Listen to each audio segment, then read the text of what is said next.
Pemerintah menambah rumah sakit yang menjadi rujukan penanganan COVID-19. Saat ini sekitar 359 rumah sakit yang dapat menjadi rujukan penanganan COVID-19. Bagaimana kesiapan rumah sakit yang menjadi rujukan dalam menangani COVID-19?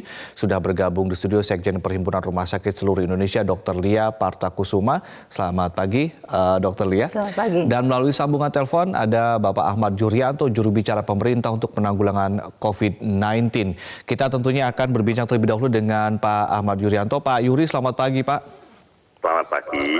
Ya, Pak Yuri, sejauh ini kan yang dikomunikasikan adalah jumlah rumah sakit yang dijadikan rujukan. Tetapi sebetulnya hasil rekapan ada berapa total ruang isolasi yang disediakan untuk menangani COVID-19 ini, Pak? Kalau kita melihat ruang isolasi, jangan kemudian dikonotasikan adalah satu ruangan untuk satu orang dengan tekanan negatif. Ya. Ruang isolasi itu bisa dimaknai satu bangsal yang keseluruhannya digunakan bersama untuk pasien positif COVID misalnya. Itu juga disebut sebagai ruang isolasi. Karena isolasi di rumah sakit dimaknai bahwa orang ini ditempatkan di rumah sakit dan diisolasi, dipisahkan dari masyarakat sekitar. Jadi tidak kemudian kita maknai bahwa ruang isolasi itu adalah satu ruangan dengan satu pasien. Oke, kalau begitu berapa tempat tidur yang disediakan atau yang sudah disiagakan untuk katakanlah pasien COVID-19 positif ini yang kapasitasnya, Pak Yuri? Kalau kemudian kita tambahkan juga dengan Wisma Atlet, kemudian kita tambahkan dengan beberapa hotel yang akan didedikasikan untuk itu, dan kemudian kita juga bersyukur bahwa teman-teman dari Perhimpunan Rumah Sakit Swasta juga sudah mendedikasikan 3 rumah sakit khusus untuk ini, maka kita punya tempat tidur untuk pasien COVID ini ribuan. 2.000-an ya? Lebih dari 2.000 begitu ya? Iya. Tapi Pak Yuri, ini yang sedang beredar di grup-grup WhatsApp, analisa-analisa begitu ya, dari berbagai macam kalangan begitu, ada analisa yang mengatakan bahwa jumlahnya akan membludak, ada yang bilang 20% dari total populasi dan segala macam. Bagaimana kemudian masyarakat harus menyikapi ini, mencerna ini, lalu kemudian kan masyarakat juga bertanya, loh kapasitas kita tidak sebanyak itu. Ini gimana Pak Yuri jawabannya? 80% dari kasus positif ya, ini yang kita pelajari dari banyak negara, 80% dari kasus positif yang ada di masyarakat itu tidak membutuhkan layanan rumah sakit. Oleh karena itulah maka kebijakan isolasi diri atau self isolation itu menjadi satu kebijakan yang sangat penting, dan ini harus dipahami betul oleh masyarakat. Hanya kurang dari 20% yang membutuhkan layanan rawatan rumah sakit. Jadi tidak semua kasus positif dilaksanakan layanan rawatan di rumah sakit.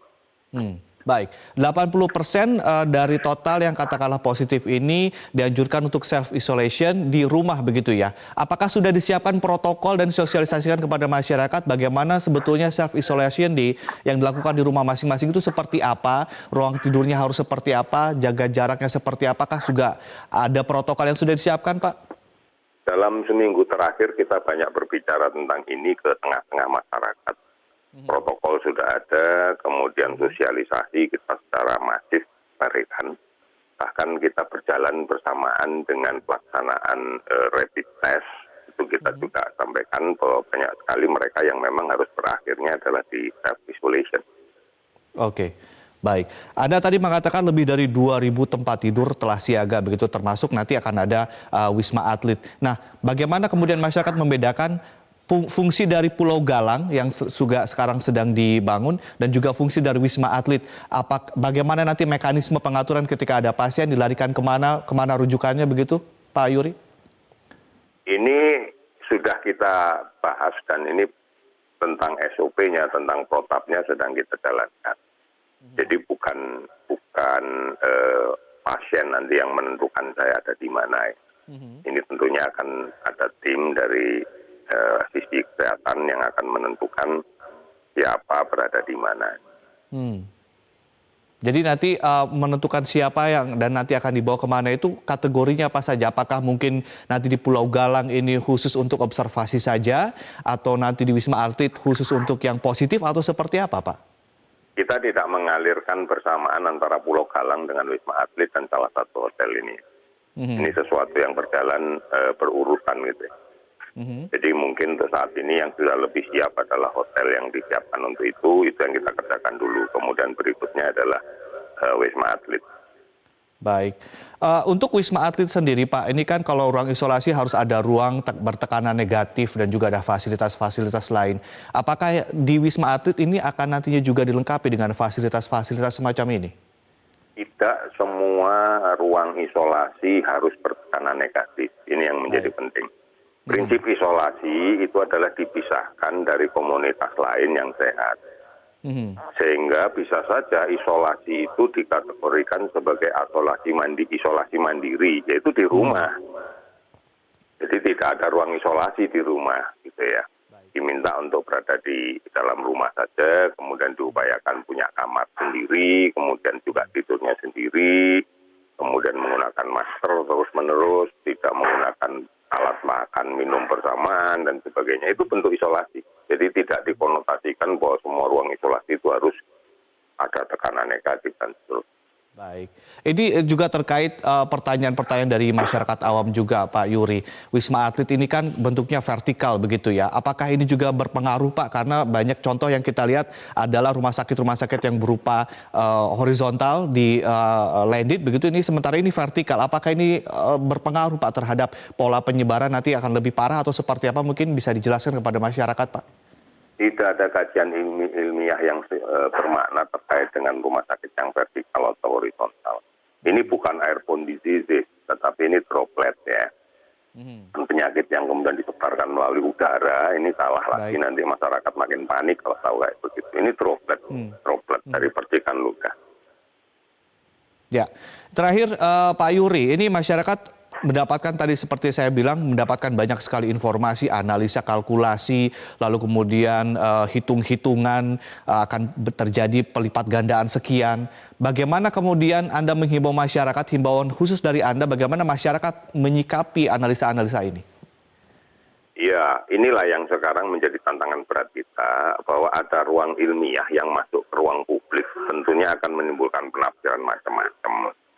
Banyak sekali memang kajian-kajian perhitungan matematis, kemudian bagaimana juga apa yang terjadi di negara lain. Itu adalah ruang-ruang ilmiah ya, yang kemudian belum tentu harus dimasukkan ke ruang publik. Namun inilah tantangan kita sekarang, tetapi saya tidak terlalu khawatir, toh masyarakat kita juga semakin pintar.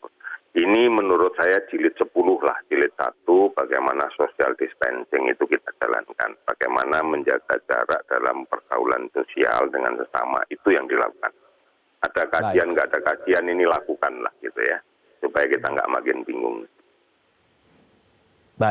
Baik, terima kasih Pak Ahmad Yuryanto telah bergabung bersama kami di Metro Pagi Prime Time. Tadi di studio sudah ada Dr. Lia dari Asosiasi Rumah Sakit, begitu ya Dr. Lia ya. Tadi sudah kita dengar dari Pak Yuri menyiagakan, ini hitungannya tempat tidur begitu ya, 2.000-an lebih tempat tidur. Karena kalau yang sekarang disosialisasikan terus-menerus kan jumlah rumah sakit. Tapi kita tidak tahu exactly berapa tempat tidur yang disediakan begitu ya. Tadi ada 2.000-an lebih, tapi dari teman-teman dari rumah sakit sebetulnya menyediakan berapa sih saat ini? Ya, selamat pagi, Assalamualaikum warahmatullahi wabarakatuh. Selamat pagi. Jadi mungkin saya ingin menyajikan dari sisi rumah sakit. Nah, rumah sakit di Indonesia ini ada sekitar 2.889. Dan diantaranya tempat tidur yang kita hitung tahun lalu itu ada sekitar 274.500-an tempat tidur. Itu tempat tidur umum. Nah, kondisi tempat tidur ini tentu bisa kita realokasi. Artinya keperluan sekarang adalah memperbanyak ruang-ruang isolasi. Kenapa? Kita masih ingat bahwa COVID-19 adalah virus yang mudah menular.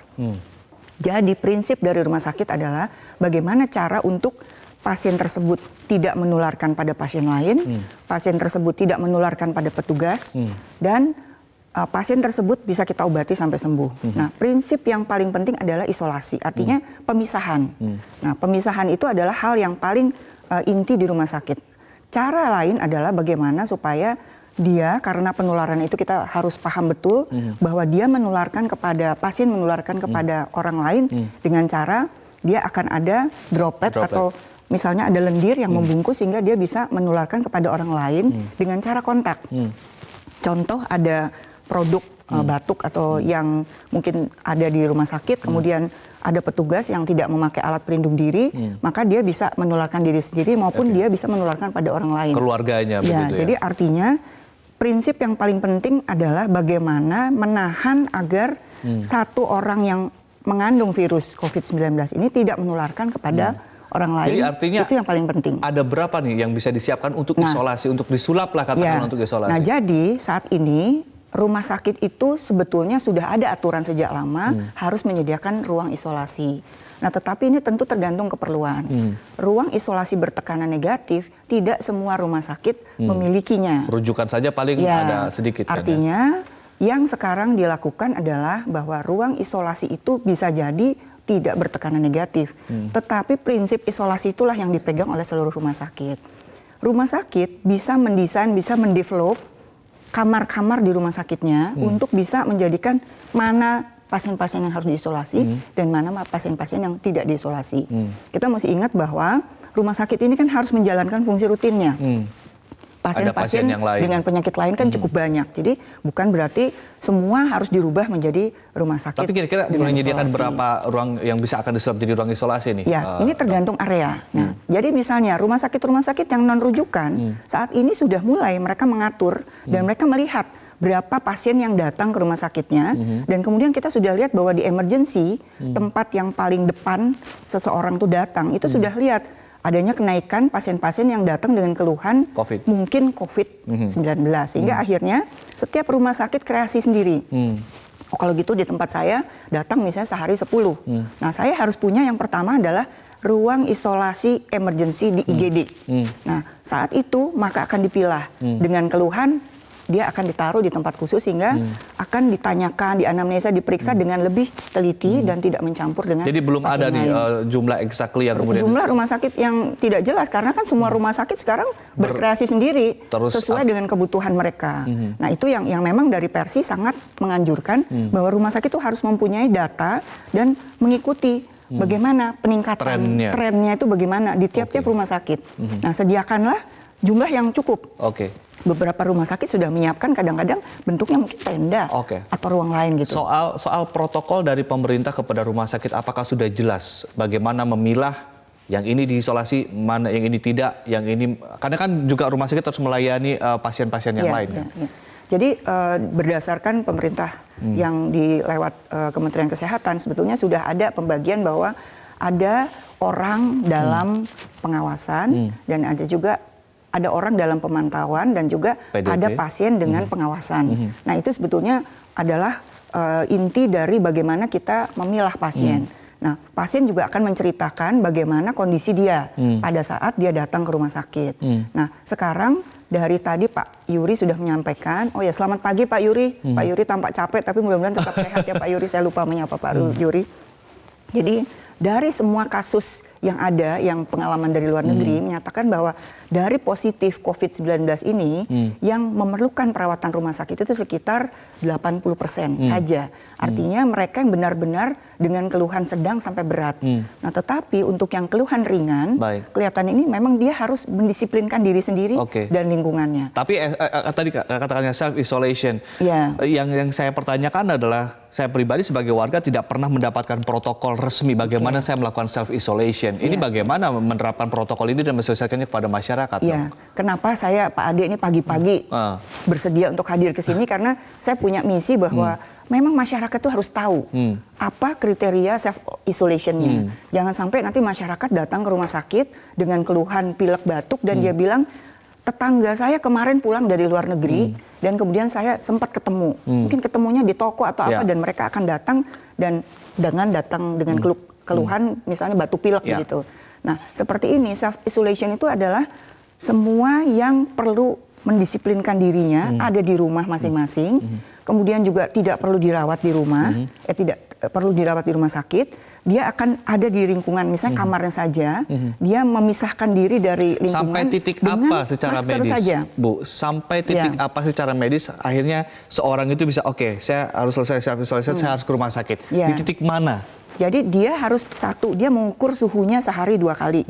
Bila dia lebih dari 38 derajat Celcius, dia harus mulai mendeteksi. Ada pilek batuk yang sampai menyebabkan keluhan pernapasan. Keluhan pernapasan itu biasanya ada agak sesak atau batuknya itu sangat Berat. kuat gitu sehingga dia mengalami kesulitan napas. Nah, pada posisi tersebut maka dia sudah harus Bisa ke rumah sakit. Ya. Kalau Tapi misalnya kalau demam-demam mungkin di bawah 38, kemudian atau dia pilek tapi pileknya juga kan kita kalau di Indonesia ini namanya influenza ini banyak sekali. Banyak. Nah, itu juga mudah-mudahan bisa menjaga diri sendiri di rumah dengan makan cukup, mungkin dengan butuhkah aktivitas. pemerintah memberikan sebuah protokol lengkap berupa mungkin file-file yang bisa disebarkan lewat WA group? Iya, saya rasa perlu. Ya, jadi mungkin yang kita perlukan adalah lebih menyebarluaskan protokol tadi.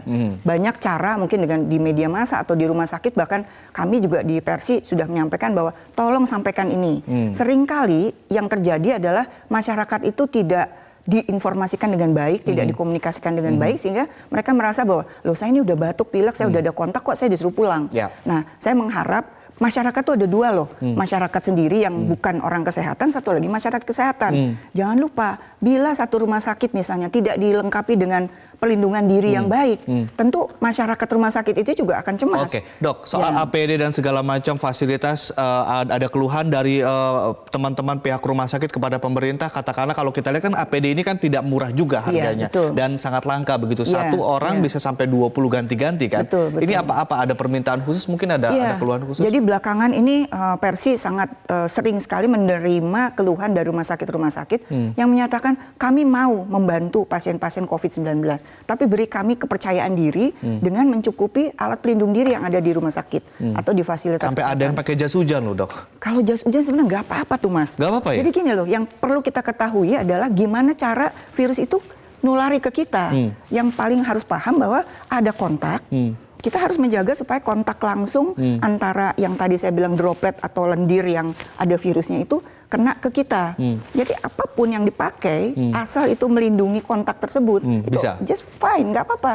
Nah, jangan Tapi keluhan soal APD ini gimana nih, Dok? Iya, jangan, maksudnya kebayang kalau di TV-TV itu kan harus pakai baju astronot yang lengkap sekali, macam itu nggak perlu sampai semacam itu. Jadi yang penting bagaimana proteksi area muka karena dia kan memungkinkan untuk droplet. Kalau pasiennya dekat dengan petugas kesehatan, kita kan takut kalau dia batuk kena. Nah, itu berarti harus proteksi. Kemudian badan cukup dilindungi dengan apapun. Baik. Yang penting petugas itu begitu dia selesai merawat atau sebelumnya dia harus melakukan kegiatan kebersihan Jadi yang baik. intinya ada permintaan khusus dari rumah sakit untuk dukungan dari pemerintah ya? Jadi kami sangat menginginkan dengan adanya berita bahwa kami senang ada 2 juta APD, kami menginginkan bahwa tolong dibagi sesuai dengan kebutuhan. Nah, mungkin tidak bisa hanya rumah sakit rujukan saja. Rumah sakit bukan rujukan pun hari ini sudah banyak yang menerima pasien dan diantaranya pasien itu sudah positif. Itu yang saya ingin sampaikan. Jadi bagi masyarakat tolong memahami juga bahwa bukan artinya kami membatasi kunjungan dan sebagainya itu adalah untuk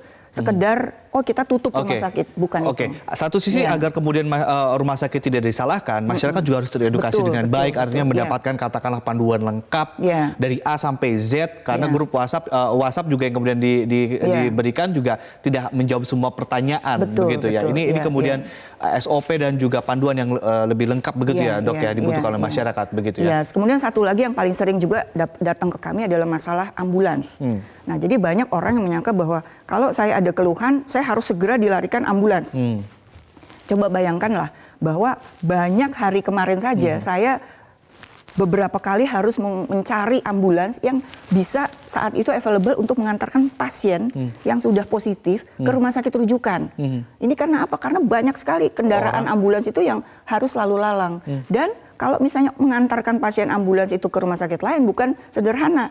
Harus menggunakan APD yang lengkap, kemudian dia mengantarkan ke sana, dia harus memandikan ambulansnya di dalam keadaan harus bersih, supirnya dan petugas mungkin juga harus melakukan tindakan. Jadi kalau baru gejala boleh datang sendiri, diantar oleh orang kalau juga. Misalnya gejala, yang Anda harus lakukan adalah minta komunikasi yang baik dengan rumah sakit, lalu segera pakai masker.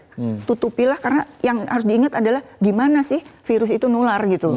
Jangan kita mikirnya bahwa nanti dengan lalu lalang gini, wah langsung kita ketularan gitu. Baik. Lindungi Anda sendiri menggunakan masker. Itu yang nomor satu.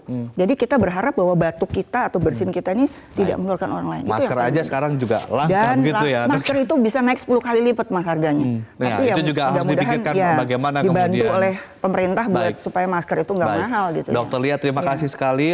Meskipun waktunya sangat singkat, mungkin membutuhkan waktu lebih. Mungkin nanti kita next kita akan sambung lagi untuk mengedukasi masyarakat. Terima kasih telah hadir bersama kami di Metro Pagi Prime Time, dan pemirsa tetaplah bersama kami. Kami segera kembali dengan informasi lainnya.